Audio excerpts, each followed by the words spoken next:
2025년 여름 새벽 2시 화재 경보음이 아파트를 뒤흔들었습니다.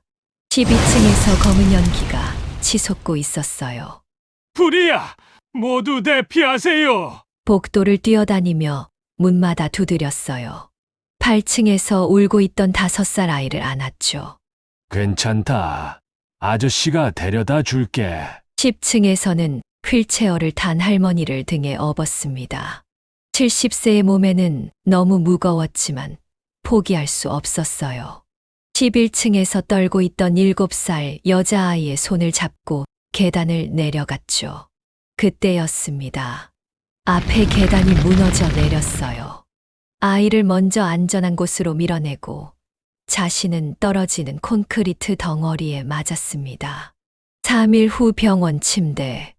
온몸이 깁스로 감싸진 동현 할아버지, 주위로 사람들이 모여들었습니다. 정말 대단하세요, 할아버지. 70세에 저런 용기가 어디서 나올까요? 담당 간호사 김수진이 감탄했어요. 뉴스에도 나왔어요. 화재 현장의 영웅이라고. 젊은 의사가 말했죠. 간병인 이모가 고개를 저으며 속삭였습니다. 저 할아버지가 얼마나 힘든 삶을 사셨는지 모르실 거예요. 30년 전에 가족을 다 잃으셨거든요. 네? 어떡해요?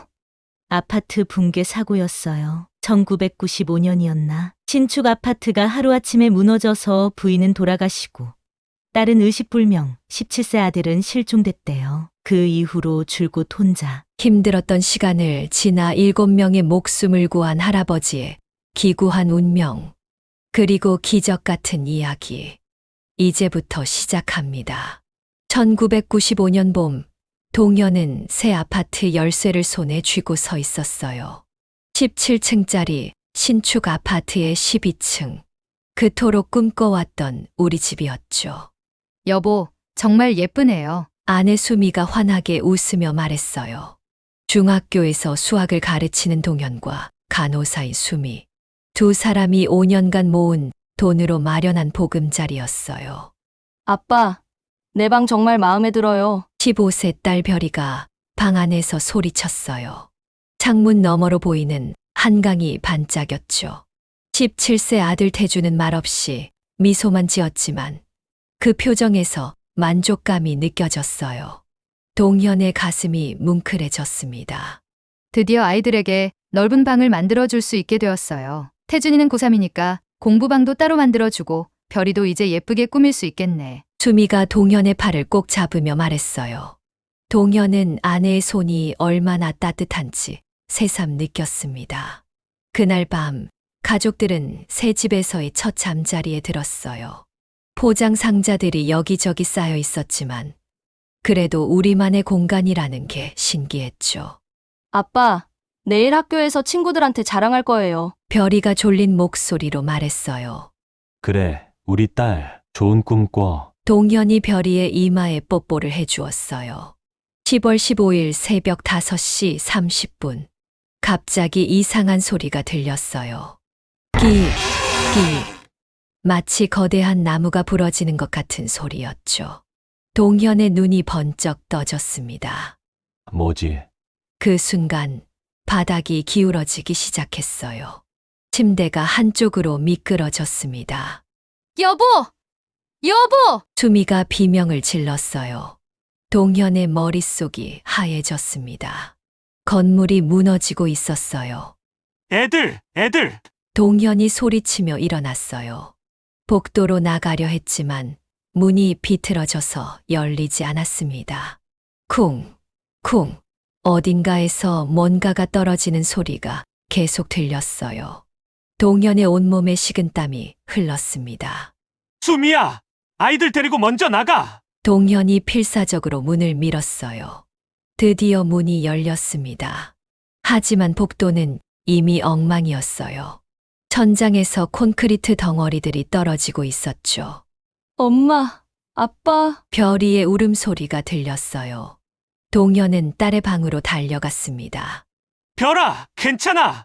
별이를 안고 나오는 순간 또 다른 충격이 왔어요. 건물 전체가 한쪽으로 기울었습니다. 태준이는 태준이는 어디 있어? 수미가 울먹이며 물었어요. 태준아! 태준아! 동현이 아들의 방으로 뛰어가려 했어요. 하지만 그 순간 천장이 무너져 내렸습니다. 안 돼! 동현의 목소리가 메아리 쳤어요. 순간 마음이 움츠러들었습니다. 제 안에서 뭔가가 툭 하고 끊어졌어요. 모든 게 어둠 속으로 빠져들었습니다. 동현이 깨어난 건 3일 후였어요. 병원 침대에 누워 있었죠. 온몸이 아팠지만 그보다 무서운 건 주변의 침묵이었어요. 의사 선생님, 제 가족은 동현의 목소리가 떨렸습니다. 의사가 고개를 숙였어요. 부인께서는 현장에서 즉사하셨습니다. 딸분은 의식불명 상태로 중환자실에 계시고요. 동현의 세상이 무너졌습니다. 그럼 태준이는요? 아들분은 아직 찾지 못했습니다. 동현의 입술이 파르르 떨렸어요. 눈물이 왈칵 쏟아졌습니다. 아니야. 아니야. 그날 밤 텔레비전에서 뉴스가 나왔어요. 신축 아파트 붕괴 사고로 23명이 숨지고 47명이 다쳤습니다. 시공사의 부실공사 의혹이 제기되고 있지만 정확한 원인은 아직 조사 중입니다. 동현은 텔레비전을 바라보며 주먹을 꽉 쥐었어요. 꿈 같던 우리 집이 지옥이 되었습니다. 그리고 이것은 동현에게 30년간 계속될 긴 악몽의 시작이었어요. 병원에서 일주일이 지났어요. 동현은 여전히 현실을 받아들일 수 없었습니다. 중환자실 앞에서 하루 종일 서 있었어요. 별이는 기계에 의존해서 숨을 쉬고 있었죠. 의사들은 희망적인 말을 하지 않았습니다. 언제 깨어날지 알 수 없습니다. 준비를 하시는 게 동현의 주먹이 떨렸어요. 준비라니. 그게 무슨 말인가요? 아니에요. 별이는 깨어날 거예요. 동현의 목소리가 갈라졌습니다. 제 안에서 뭔가가 툭 하고 끊어지는 것 같았어요. 수미의 장례식은 조촐했어요. 친척들조차 멀찍이 서 있었죠. 모두가 동현을 불쌍한 눈으로 바라봤습니다. 이제 어떻게 살 거니? 처남이 조심스럽게 물었어요. 태준이를 찾아야 해요. 동현이 단호하게 말했습니다. 처남의 얼굴이 어두워졌어요. 매영, 현실을 봐요. 아이는 이미 아니야. 동현이 소리쳤습니다. 순간 마음이 움츠러들었어요. 하지만 포기할 수 없었습니다. 학교에서는 사직서를 요구했어요. 더 이상 수업을 할 수 없는 상태였거든요. 이동현 선생님, 충분히 이해합니다. 하지만 아이들이 교장 선생님의 말이 멀게 들렸어요. 동현은 고개만 끄덕였습니다. 30년간 꿈꿔왔던 교직 생활이 끝나는 순간이었어요. 돈이 문제였어요. 별이의 의료비만 한 달에 300만 원이 넘었습니다. 보험금으로는 턱없이 부족했어요. 동현은 낮에는 공사장에서 일했어요. 밤에는 병원에서 별이를 돌봤죠. 몸이 부서져 나갈 것 같았지만 멈출 수 없었습니다. 태준이 소식은 없나요? 실종자 찾기 방송에 나간 날이었어요. 진행자가 동정 어린 눈으로 바라봤습니다. 아직 없습니다. 하지만 포기하지 않겠어요. 동현의 목소리가 떨렸어요. 카메라 앞에서 울고 싶었지만 참았습니다. 방송이 나간 후 몇 통의 전화가 왔어요. 하지만 모두 잘못된 정보였죠. 저기, 혹시 태준이라는 아이. 아니에요. 죄송해요. 전화를 끊을 때마다 동현의 마음이 조금씩 부서졌습니다. 2년이 지났어요. 동현은 사설탐정까지 고용했습니다. 전국의 병원과 고아원을 모두 수소문했어요.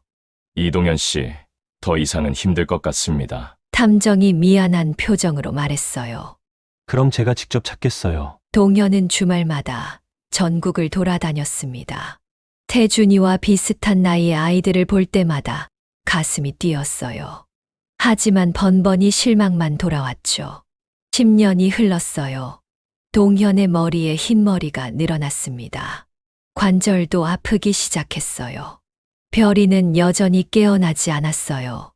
의사들은 기적을 기다리는 것 외에는 방법이 없다고 했습니다. 아빠가 태준이 오빠 꼭 찾아올게. 동현이 별이의 손을 잡고 속삭였어요. 차가운 손이었지만 여전히 부드러웠습니다. 김태식 사장은 사라졌어요. 사고 직후 해외로 도피했다는 소문만 들렸죠. 경찰도 더 이상 수사하지 않았습니다. 증거 불충분으로 수사를 종료합니다. 경찰서에서 돌아온 날, 동현은 길바닥에 주저앉았어요. 하늘이 원망스러웠습니다. 20년이 지났어요. 동현은 이제 학원 야간 경비로 일했습니다. 나이가 들어서 힘든 일은 할 수 없었거든요. 월급은 적었지만 시간은 자유로웠어요. 낮에는 여전히 태준이를 찾아다녔습니다. 혹시 17년 전에 17세 정도 되는 아이가 죄송합니다. 그런 아이는 없었어요. 같은 대화를 수천 번 반복했어요. 동현의 마음은 점점 메말라갔습니다. 어느 날 뉴스를 보다가 깜짝 놀랐어요. 김태식이 대기업 TK그룹 회장으로 나왔습니다. 화려한 정장을 입고 기자들 앞에서 웃고 있었어요. 30년 만에 한국으로 돌아와서 뉴스 소리가 귀에 들어오지 않았어요. 동현의 온몸이 떨렸습니다. 분노가 치밀어 올랐어요. 이 사람이 동현이 주먹을 꽉 쥐었습니다. 하지만 아무것도 할 수 없었어요. 힘없는 늙은 남자일 뿐이었거든요. 30년이 흘렀어요. 동현은 이제 70세가 되었습니다. 무릎이 아파서 계단을 오르기도 힘들었어요. 별이는 여전히 잠들어 있었어요. 45세가 된 딸의 얼굴에도 주름이 생겼습니다. 별아, 아빠가 늙었구나. 동현이 쓸쓸히 웃었어요. 거울 속 자신의 모습이 낯설었습니다. 태준이에 대한 기억은 점점 흐려졌어요. 17세 소년의 모습이 어떠했는지 가끔 헷갈렸습니다. 그래도 포기할 수 없어. 동현이 혼잣말을 했어요. 그게 살아갈 이유였거든요. 하지만 마음 한구석에서는 알고 있었어요. 시간이 얼마 남지 않았다는 걸. 이 긴 지옥길의 끝이 다가오고 있다는 걸. 그런데 운명은 때로 기적을 준비하고 있었습니다. 2025년 여름 새벽 2시였어요. 동현은 아파트 경비실에서 졸고 있었습니다. 70세의 몸은 하루 종일 서 있기가 힘들었거든요. 갑자기 화재 경보음이 울렸어요. 삐. 동현의 눈이 번쩍 떠졌습니다. CCTV 화면을 확인했어요. 12층에서 연기가 나오고 있었죠. 이런 불이야! 동현이 급하게 일어났습니다. 무릎이 욱신거렸지만 참았어요. 즉시 119에 신고를 했죠. 12층 아파트에 화재가 발생했습니다. 동현의 목소리가 떨렸어요. 30년 전 그날 밤이 떠올랐습니다. 순간 마음이 움츠러들었어요. 하지만 지금은 다른 사람들을 구해야 했어요. 동현은 건물 안으로 뛰어들었습니다. 불이야! 모두 대피하세요! 동현이 복도를 뛰어다니며 소리쳤어요.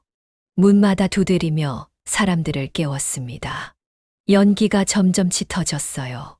숨이 막혔지만 계속 뛰었습니다. 계단에는 이미 사람들이 몰려 있었어요. 할아버지, 위험해요. 나가세요. 젊은 남자가 동현을 잡아 끌었어요. 아니에요. 아직 안 나온 사람들이 있어요. 동현이 뿌리치고 다시 건물 안으로 들어갔습니다. 제 안에서 뭔가가 툭 하고 끊어지는 것 같았어요. 이번엔 구해야 했습니다. 8층에서 아이 울음소리가 들렸어요. 엄마! 5살 정도 된 아이가 복도에서 울고 있었어요. 연기 때문에 앞이 보이지 않았던 거죠. 괜찮다. 아저씨가 데려다 줄게. 동현이 아이를 안았습니다. 아이의 몸이 덜덜 떨렸어요. 마치 30년 전 별이를 안았을 때처럼요. 계단까지 내려가는 길이 멀게 느껴졌어요. 연기가 더 짙어져서 앞이 보이지 않았습니다. 아저씨, 무서워요. 괜찮아. 곧 엄마 만날 수 있어. 동현의 목소리가 다정했어요. 아이를 안전한 곳까지 데려다 준 후 다시 건물로 향했습니다. 할아버지, 이제 그만하세요. 소방관들이 말렸지만 동현은 듣지 않았어요. 10층에는 할머니 한 분이 남아 있었어요. 휠체어를 타고 계셨죠. 할머니, 저와 함께 나가세요. 젊은이, 나는 움직일 수가 없어. 할머니가 체념한 표정으로 말했어요. 괜찮습니다. 제가 모셔다 드릴게요. 동현이 할머니를 업었습니다. 70세의 몸에는 너무 무거웠지만 포기할 수 없었어요. 한 걸음씩 내려갈 때마다 무릎이 아팠어요. 하지만 계속 걸었습니다. 할머니의 안전한 숨소리가 들렸거든요. 11층에는 또 다른 아이가 있었어요. 7살 정도 된 여자아이였죠. 아빠! 아빠! 아이가 울며 동현에게 달려왔어요. 동현의 가슴이 뭉클해졌습니다. 별이가 어렸을 때 모습과 똑같았어요. 아저씨가 아빠한테 데려다 줄게. 동현이 아이의 손을 잡았어요. 연기가 너무 심해서 기침이 계속 나왔습니다. 계단을 내려가던 중이었어요. 갑자기 앞에 계단이 무너져 내렸습니다. 쿵! 동현이 아이를 먼저 안전한 곳으로 밀어냈어요. 그리고 자신은 떨어지는 콘크리트 덩어리에 맞았습니다. 아저씨! 아이의 울음소리가 멀리서 들렸어요. 동현의 의식이 흐려졌습니다. 이제 끝인가? 동현이 눈을 감았어요. 하지만 마음은 평온했습니다. 이번에는 구했거든요. 3일 후 동현이 병원에서 깨어났어요. 온몸이 아팠지만 살아있었습니다. 간호사가 웃으며 말했어요. 할아버지, 정말 대단하세요. 7명이나 구하셨어요. 동현의 눈에 눈물이 맺혔어요. 30년 만에 처음으로 뿌듯했습니다. 그날 저녁 뉴스에 동현이 나왔어요.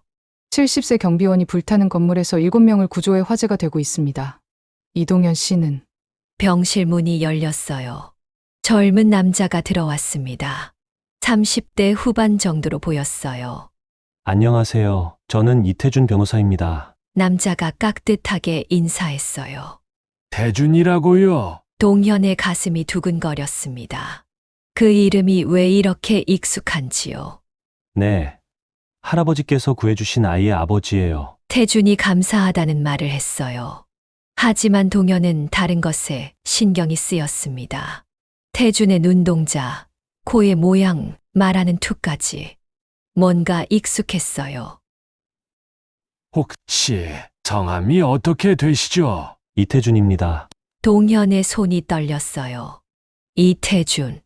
내 아들과 같은 이름이었습니다. 나이가 어떻게 되세요? 47세입니다. 동현의 심장이 멈출 것 같았어요. 47세. 내 태준이가 살아있다면 정확히 그 나이였죠. 태준도 이상한 기분이었어요. 이 할아버지를 보면 왜 이렇게 마음이 아린지 모르겠어요. 할아버지, 괜찮으세요?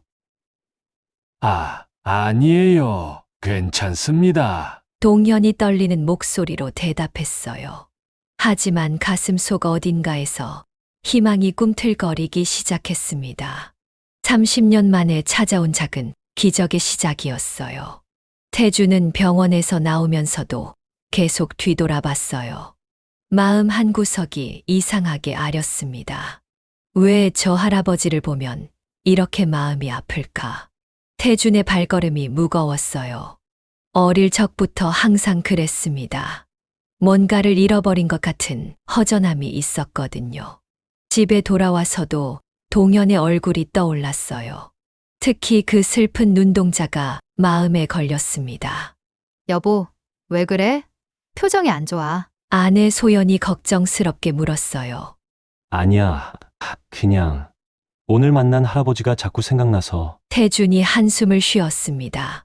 소연이 남편의 어깨를 다정하게 두드렸어요. 태준은 어릴 적 기억이 거의 없었어요. 7살 때 머리를 크게 다쳐서 기억을 잃었거든요. 그때부터 최영숙 할머니가 키워주셨죠. 할머니는 항상 말씀하셨어요. 태준아, 넌 하늘에서 내려온 선물이야. 하지만 태주는 알고 있었어요. 할머니가 무언가를 숨기고 계신다는 걸. 다음 날, 태주는 다시 병원을 찾았어요. 동현이 퇴원하는 날이었거든요. 할아버지, 괜찮으세요? 태준 씨, 와주셨네요. 동현의 얼굴이 환해졌어요. 태준을 보면 가슴이 따뜻해졌습니다. 집까지 모셔다 드릴게요. 고맙습니다. 차 안에서 둘은 조용했어요. 하지만 이상하게 편안했습니다. 마치 오래 알고 지낸 사이 같았어요. 할아버지, 혹시 가족이 계세요? 태준이 조심스럽게 물었어요. 동현의 표정이 어두워졌어요. 딸이 하나 있어요. 하지만 30년째 병원에 입원해 있죠. 그렇구나. 아들은 안 계세요? 동현의 손이 떨렸어요. 순간 마음이 움츠러들었습니다. 아들은 30년 전에 잃어버렸어요. 태준의 가슴이 철렁했어요. 왜 이렇게 마음이 아픈지 모르겠어요. 몇 살이었는데요? 17살이었어요. 태준이라는 이름이었죠. 태준의 심장이 멎을 뻔했어요. 17살 태준. 바로 자신의 이름이었죠. 혹시 언제 일인가요? 1995년 10월 15일이에요. 아파트가 무너졌거든요. 태준의 머릿속이 하얘졌어요. 제 안에서 뭔가가 툭 하고 끊어지는 것 같았습니다. 할머니가 말씀하신 날짜와 똑같았어요. 자신이 다쳐서 기억을 잃은 바로 그날이었죠. 할아버지, 태준의 목소리가 떨렸어요. 갑자기 눈물이 나올 것 같았습니다. 왜 그러세요? 동현이 놀란 표정으로 물었어요. 저도 그날 다쳤어요. 기억을 잃었거든요. 둘의 시선이 마주쳤어요. 공기가 멈춘 것 같았습니다. 그날 밤, 태주는 할머니를 찾아갔어요. 최영숙 할머니는 이제 80세가 넘으셨지만 여전히 정정하셨어요. 할머니, 저에 대해서 말씀해 주세요. 진짜 이야기를요. 태준의 목소리가 간절했어요. 할머니의 얼굴이 굳어졌습니다. 왜 갑자기 그런 걸 물어보니? 30년 전 10월 15일에 저를 어디서 만나셨어요? 할머니의 손이 떨렸어요. 오랫동안 숨겨왔던 비밀이었거든요. 태준아, 할머니가 한숨을 쉬었어요. 사실은 아파트 붕괴 현장에서 널 찾았단다. 태준의 가슴이 두근거렸어요. 머리에서 피를 많이 흘리고 있었어. 의식을 잃은 채로 이름도 모르고 가족도 찾을 수 없었지. 할머니의 목소리가 떨렸어요. 병원에서 태준이라고 중얼거리더구나. 그래서 그게 내 이름인 줄 알았어. 태준의 눈에서 눈물이 흘렸어요. 그럼 제 진짜 부모님은 아마 그 사고에서 돌아가셨을 거야. 할머니가 눈물을 훔쳤어요. 다음 날, 태준은 동현을 다시 찾아갔어요. 오래된 가족 사진을 가져오라고 부탁했거든요. 이게 30년 전 우리 가족 사진이에요. 동현이 떨리는 손으로 사진을 내밀었어요. 태준이 사진을 보는 순간 몸이 떨렸어요. 사진 속 17세 소년의 모습이 자신과 똑같았습니다. 아빠, 태준의 입에서 저절로 나온 말이었어요. 30년간 잊고 있던 기억이 조금씩 돌아왔습니다. 태준아, 정말 태준이니? 동현이 태준을 꽉 안았어요. 30년간 기다려왔던 순간이었습니다. 두 사람은 울었어요. 기쁨의 눈물이었죠. 아빠, 미안해요. 기억하지 못해서. 괜찮다. 이제 찾았으니까 괜찮아. 동현의 목소리가 떨렸어요. 제 안에서 뭔가가 툭 하고 이어지는 것 같았습니다. 일주일 후 DNA 검사 결과가 나왔어요. 99.99% 일치합니다. 확실한 부자 관계입니다. 의사의 말에 두 사람은 다시 한번 안았어요. 30년 만의 기적이었어요. 잃어버린 아들을 찾은 아버지와 진짜 가족을 만난 아들의 재회였죠. 하지만 아직 끝나지 않았어요. 이제 진짜 싸움이 시작될 때였습니다. 태주는 법무법인 사무실에서 밤새 자료를 뒤적였어요. 아버지와의 재회 후 마음속에 불길이 타오르기 시작했습니다. 30년간 아버지가 겪었던 고통을 생각하면 가슴이 찢어질 것 같았어요. 김태식, 이 사람을 반드시 잡아야 해. 태준의 눈빛이 차갑게 변했습니다. 변호사로서 정의를 실현해야 했어요. 다음 날, 태준은 동현을 찾아갔어요. 아버지는 별이 병실에서 딸의 손을 잡고 있었습니다. 아빠, 당시 사건 자료를 모두 보여주세요. 태준아, 이미 끝난 일이야. 이제 그만. 동현의 목소리가 지쳐 있었어요. 30년간의 싸움이 그를 너무 힘들게 했거든요. 아니에요. 이제 시작이에요. 태준이 단호하게 말했습니다. 제 안에서 뭔가가 툭 하고 불타오르는 것 같았어요. 태준은 30년 전 자료들을 하나씩 살펴봤어요. 설계도면, 시공 기록, 안전점검 보고서까지 모든 걸 분석했습니다. 이상해요. 설계도면이 중간에 바뀌었네요. 태준의 눈이 예리해졌어요. 원래 설계와 실제 시공이 달랐던 거죠. 며칠 후 태준은 당시 현장 감독을 찾아갔어요. 이제 60대가 된 남자는 떨리는 목소리로 말했습니다.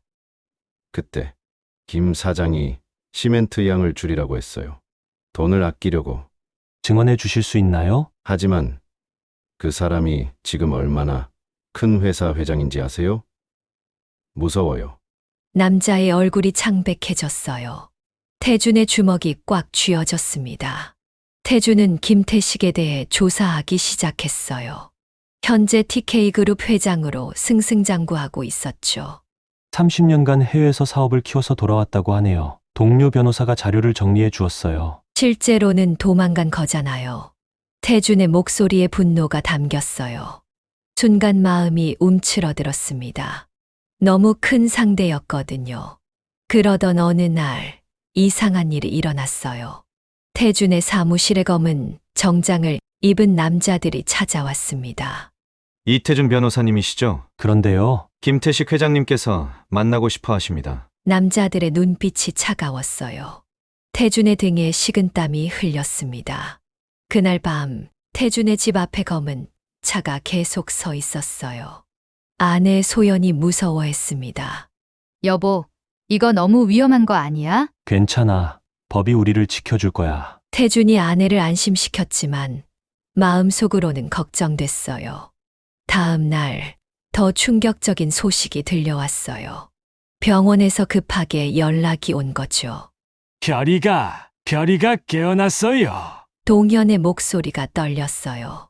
30년 만의 기적이었습니다. 태준은 급하게 병원으로 달려갔어요. 별이는 침대에서 천천히 눈을 뜨고 있었습니다. 아빠, 오빠. 별이의 약한 목소리가 들렸어요. 동현과 태준은 눈물을 흘렸습니다. 별아, 오빠야. 30년 만에 만났어. 태준이 누이의 손을 잡았어요. 제 안에서 뭔가가 툭 하고 따뜻해지는 것 같았습니다. 하지만 기쁨도 잠시 더 큰 위협이 다가왔어요. 김태식이 직접 나선 거죠. 그날 저녁 뉴스에서 충격적인 보도가 나왔어요.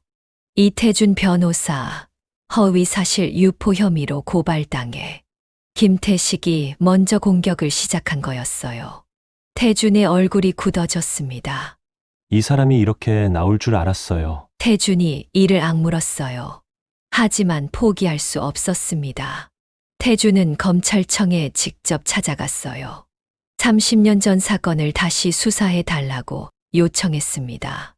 증거가 충분하다면 재수사를 검토해 보겠습니다. 검사가 신중하게 말했어요. 태준은 모든 증거를 정리했어요. 설계도면 조작, 자재 비리, 안전점검 허위 보고서까지 모든 걸 준비했습니다. 아빠, 이번에는 우리가 이길 거예요. 태준이 동현의 손을 잡았어요. 동현의 눈에서 30년 만에 희망의 빛이 보였습니다.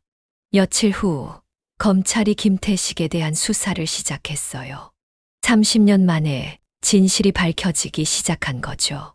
김태식은 당황했어요. 완벽하게 묻어두었다고 생각했던 과거가 다시 떠오른 거였거든요. 이태준이라는 변호사를 조사해봐.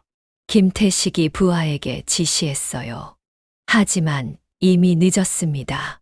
태준은 언론에도 사건을 알렸어요. 30년 전 부실공사 사건이 다시 주목받기 시작했습니다.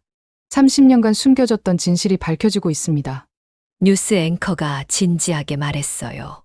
동현은 텔레비전을 보며 울었어요. 드디어 세상이 자신의 이야기를 들어주고 있었거든요. 준미야, 벼아, 태준아, 이제 진짜 정의가 이뤄질 거야. 동현이 하늘을 보며 중얼거렸어요. 태준은 법정에서 김태식과 마주 설 준비를 했어요. 30년간 쌓인 분노와 정의감이 하나로 뭉쳐졌습니다. 진짜 싸움이 시작되었어요. 대법원 판결일이었어요. 태준은 떨리는 손으로 법정 문을 열었습니다. 동현과 별이도 함께 있었죠. 30년간 기다려온 순간이었어요. 피고인 김태식에게 살인죄 및 업무상 과실치사상죄로 무기징역을 선고한다. 재판장의 목소리가 법정에 울려 퍼졌어요. 동현의 눈에서 눈물이 쏟아졌습니다. 드디어. 동현이 떨리는 목소리로 중얼거렸어요. 제 안에서 뭔가가 툭 하고 터지는 것 같았습니다. 30년간 쌓인 한이 풀리는 순간이었어요. 김태식은 창백한 얼굴로 고개를 떨어뜨렸어요. 화려했던 TK그룹 회장의 모습은 이제 없었습니다. 또한 피해자들에게 전 재산을 배상하라. 재판장이 마지막 선고를 내렸어요. 태준이 아버지의 어깨를 꽉 잡았습니다. 아빠, 이겼어요. 우리가 이겼어요. 법정을 나오면서 기자들이 몰려들었어요. 30년 만에 정의가 실현되었는데 어떤 기분이세요? 아내와 아들을 잃었던 아픔이 조금이나마 치유되는 것 같습니다. 동현이 울먹이며 대답했어요. 태준은 아버지를 지켜보며 뿌듯했어요. 변호사가 된 이유를 다시 한번 느꼈습니다. 그날 저녁 뉴스는 온통 이 사건으로 가득했어요. 30년 전 아파트 붕괴 사건의 진실이 밝혀졌습니다. 이 사건을 계기로 건설안전법이 대폭 강화될 예정입니다. 앵커의 목소리가 진지했어요. 사회 전체가 변화하기 시작한 거죠. 며칠 후 동현은 새로운 제안을 받았어요. 태준의 법무법인에서 건설사고 피해자 상담사로 일해달라는 거였어요. 아빤 경험이 많으시잖아요. 다른 피해자들에게 도움이 될 거예요. 나 같은 늙은이가 도움이 될까? 물론이에요. 누구보다 그들의 마음을 이해하실 수 있어요. 태준의 말에 동현이 고개를 끄덕였어요. 새로운 삶의 의미를 찾은 것 같았습니다. 별이는 재활치료를 열심히 받았어요. 30년간의 공백을 메우기 위해서였죠. 오빠, 나도 사회복지사가 되고 싶어. 별이가 재활치료를 받으면서 말했어요. 정말, 왜? 30년간 잠들어 있으면서 많은 생각을 했어.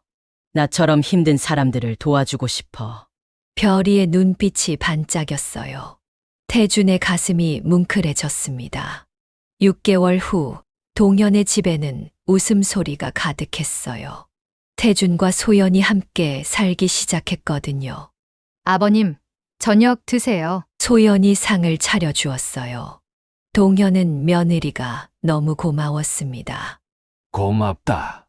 소연아. 내 아들이 좋은 사람을 만났구나. 아버님이 더 좋으세요. 태준이가 늘 자랑했거든요. 별이도 함께 식탁에 앉았어요. 휠체어를 타고 있었지만 표정은 밝았습니다. 이제 정말 가족 같네요. 별이가 환하게 웃었어요. 순간 마음이 움츠러들었던 동현의 가슴이 따뜻해졌습니다. 어느 날 태준이 중요한 발표를 했어요. 아빠, 소연이가 임신했어요. 동현의 눈이 휘둥그레졌어요.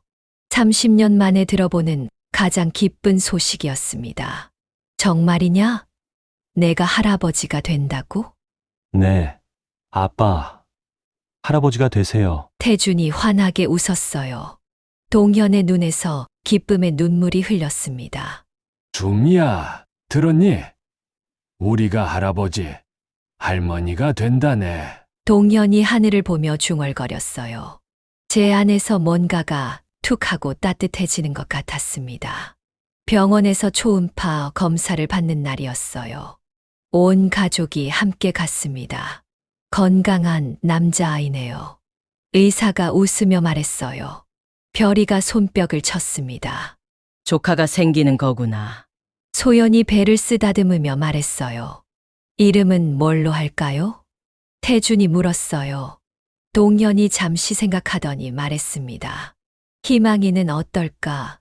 우리에게 새로운 희망을 준 아이니까. 좋은 이름이에요, 아버님. 소연이 고개를 끄덕였어요. 출산 예정일이 다가왔어요. 동현은 매일 병원에 갔습니다. 손자를 만날 생각에 설렜거든요. 드디어 그날이 왔어요. 태준이 급하게 전화를 했습니다. 아빠, 태어났어요. 동현이 병원으로 달려갔어요. 신생아실 앞에서 작은 아기를 보았습니다. 저게 우리 희망이구나. 동현의 목소리가 떨렸어요. 30년 만에 느끼는 순수한 기쁨이었습니다. 1년 후 희망이의 첫 돌이었어요. 온 가족이 모여서 잔치를 했습니다. 희망아, 할아버지가 여기 있단다. 동현이 손자를 안으며 말했어요. 아기가 동현을 보고 웃었습니다. 아빠를 닮은 것 같아요. 태준이 웃으며 말했어요. 그래, 우리 태준이를 닮았구나. 동현의 얼굴에 행복한 미소가 퍼졌어요. 별이는 사회복지사 자격을 땄어요. 이제 장애인 복지관에서 일했습니다. 오빠, 나 정말 행복해. 별이가 태준에게 말했어요. 나도야, 별아, 우리 모두 행복하니까. 저녁이 되면 온 가족이 함께 모였어요. 동현은 손자를 무릎에 앉히고 옛날 이야기를 들려주었습니다. 희망아, 할아버지가 어떻게 아빠를 다시 만났는지 이야기해 줄까? 희망이가 까르르 웃었어요. 동현의 마음이 따뜻해졌습니다. 30년간의 지옥 같은 시간이 끝났어요. 이제는 진짜 행복이 시작되었습니다. 동현은 매일 밤 하늘을 보며 말했어요.